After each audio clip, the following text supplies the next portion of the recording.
Audible Originals presents Call Me God. My sister, Josephine, calls and says that Claudine has been shot. The detective told me Lori, she got shot in Kensington, Maryland, and she didn't make it. And I'm kneeling over her body, and I grab her hand. I'm calling her name repeatedly. I start yelling, call 911, call 911. This is unlike anything we've ever seen. Our homicide rate just increased by 25% in one day. They were working one murder, and then another murder happened, and then another, and another, and another. I've never heard the newsroom like that. There was an active hunt for a ghost. I get the call. I get the call from my supervisor who says, "You got to come back." And I said, "What's going on?" And he said, "There was just another shooting. We think they're all linked." Snipers typically have a God complex. They literally kill from afar and above so that they can feel like they're taking life like God does, like they're ultimately omnipotent and powerful. Everyone knew we were only a year out from the 9/11 attack, and no one could completely rule out that this was a terrorist type of attack on U.S. soil. 911 emergency.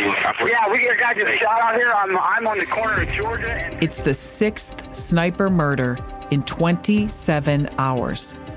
It was definitely a message that no one was safe. And the message was any time, anywhere, anybody.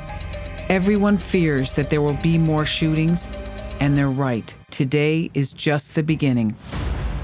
You get a sense for good information as it comes forward, and that weekend was critical. We came out in the red eye. There's no easy way to travel with a 105-pound bloodhound. I tell Lucy, okay, here we go. You were sitting to my left when we actually did the final profile for this case. It essentially was unprecedented in the annals of U.S. criminal justice history.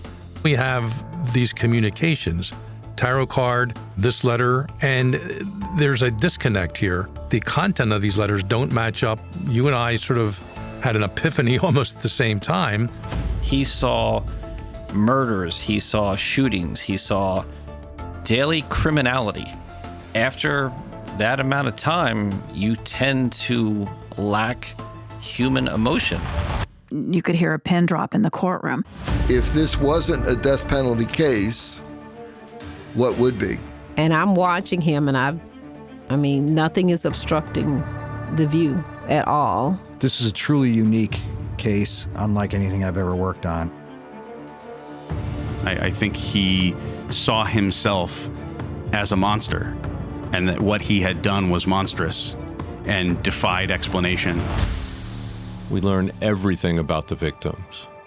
They motivated me and all my colleagues in the FBI and law enforcement to get out there and protect people so it doesn't happen again. Call Me God is the untold behind-the-scenes story of a murder spree of epic proportions. The victims whose lives were taken or forever changed, and the unheralded investigators who helped bring an end to the terror.